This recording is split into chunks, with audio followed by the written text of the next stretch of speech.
हर लम्हा बीते कल की परछाई लेकर चलता है, कभी महक बनकर, कभी रहस्य बनकर। कुछ चीजें वक्त से पुरानी होती हैं, जिनमें छुपी होती है एक अनसुनी कहानी। जी हाँ, आरोही एक अनसुनी गाथा लिखी है नूरे कलम ने और आवाज दी है आपकी प्यारी मोमो ने। जल्दी से नेक्स्ट एपिसोड शुरू करते हैं।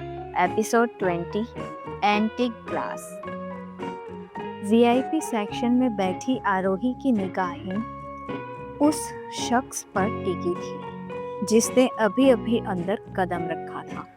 काले मास्क से चेहरा ढका हुआ था, लेकिन चाल वही पुरानी थी, ठहराव वाली, आत्मविश्वास से भरी। सिया ने भी उस दिशा में देखा। फिर जैसे ही उसकी आंखों में चमक सी दौड़ गई, सिया बोली, अरे वाह, ये तो वही गोवा वाला प्रिंस चार्मिंग है, कबीर सिंघानिया। आरोही ने चौंक कर सिया की ओर देखा। कबीर ने भले ही मास्क पहन रखा था, लेकिन सिया उसे बखूबी पहचान सकती थी, उसकी चाल, उसकी अदाओं से। सिया ने आंखें गोल करते हुए कहा, मास्क भी पहन लिया पर मुझसे नहीं छुप सकता, मैं तो इसकी चाल से ही पकड़ लूं।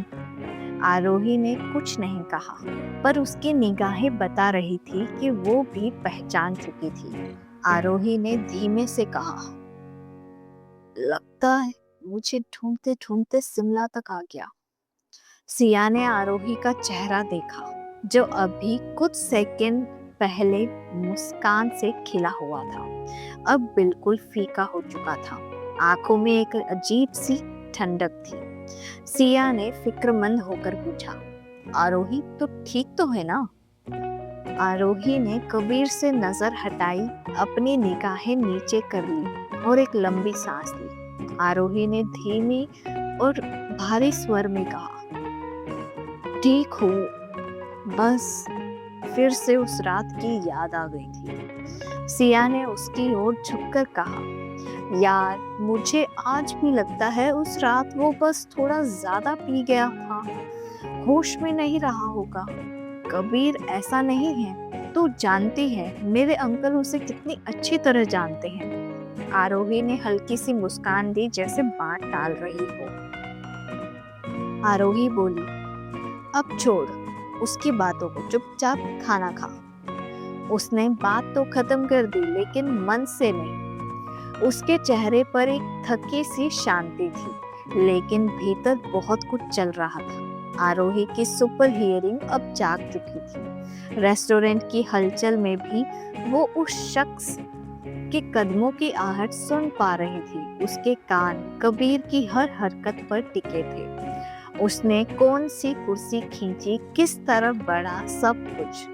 कबीर वीआईपी सेक्शन के एक कोने में जाकर बैठ गया, एक अधेड़ उम्र के आदमी के साथ, जो महंगे सूट में था। शायद कोई बड़ा बिजनेस डील चल रहा था। आरोही अब सिर्फ कानों से ही नहीं, आंखों से भी कबीर पर नजर रख रही थी। उसकी हर हरकत, हर इशारा जैसे आरोही के जहन में दर्ज होता जा रहा था। सिया ने उसके चेहरे पर नजर डाली और हल्की मुस्कान के साथ कहा, आरोही अब भी देख रही है ना उसे? आरोही थोड़ी सकपकाई, जैसे रंगे हाथों पकड़ी गई हो, पर सिया समझ रही थी, वो हमेशा समझती आई थी। सिया ने नजदीक झुककर कहा, मुझे याद है कॉलेज के दिनों में तू कहती थी, कबीर की जैसी आंखें और किसी की नहीं। फिर जब पता चला कि वो गे है, तो तूने खुद को कितना छुपाया था। आरोही ने नजरें फेर ली, लेकिन सिया रुकी नहीं। और फिर वो पार्टी वाली रात, सिया का स्वर थोड़ा भारी हो गया था। वो तो नशे में था, मुझे लगता है वो खुद से लड़ रहा था आरोही, और ऐसी हालत में कोई भी मेंटली डिस्टर्ब हो सकता है।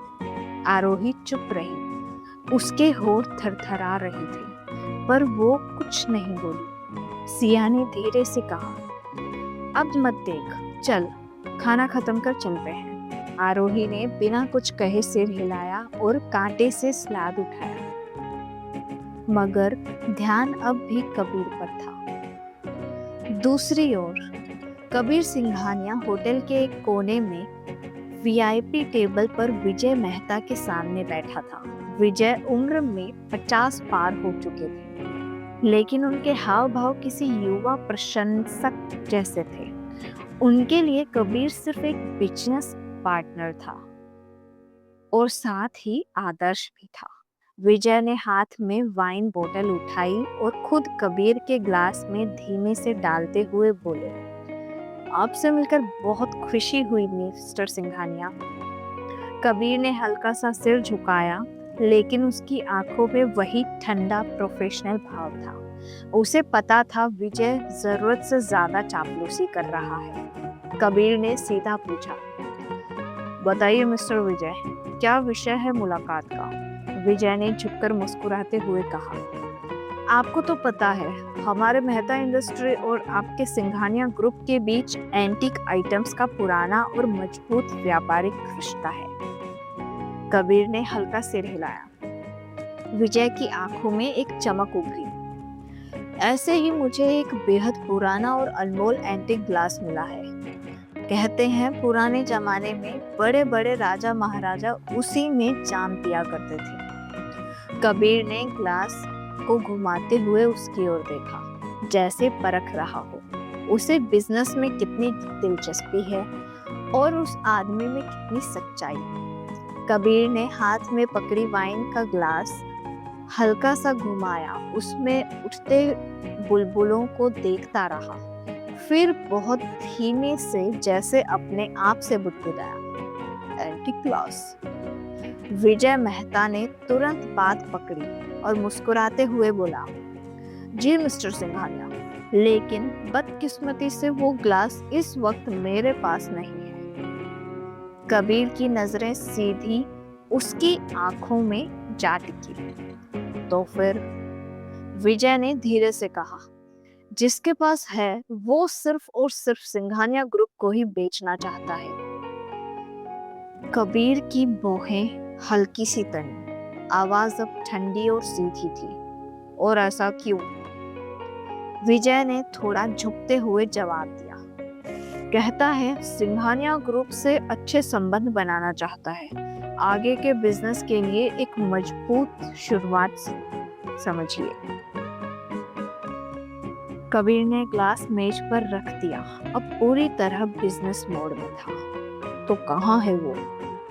विजय ने मुस्कुराकर जवाब दिया, मैंने उसे यही बुलाया है, होटल के वेटिंग एरिया में बैठा है। मैंने सोचा पहले आपसे इजाजत ले लूं, फिर उसे बुला लूं। कबीर ने कुछ पल सोचा, उसकी नजरों में फिर वही संयम, वही दूरदेशी थी। कहानी अब इंटरेस्टिंग मोड पर आ चुकी है। आज के लिए इतना ही। अब अगले मोड का राज खुलेगा सिर्फ अगले चैप्टर में। इंतजार जरूर कीजिए और हाँ, मेरे चैनल को सब्सक्राइब करना ना भूलें। इस वीडियो को लाइक करें और शेयर करना भी ना भूलें। मैं हूँ आपकी प्यारी मोमो और मिलते हैं अगले एपिसोड में। Bye bye, see you soon.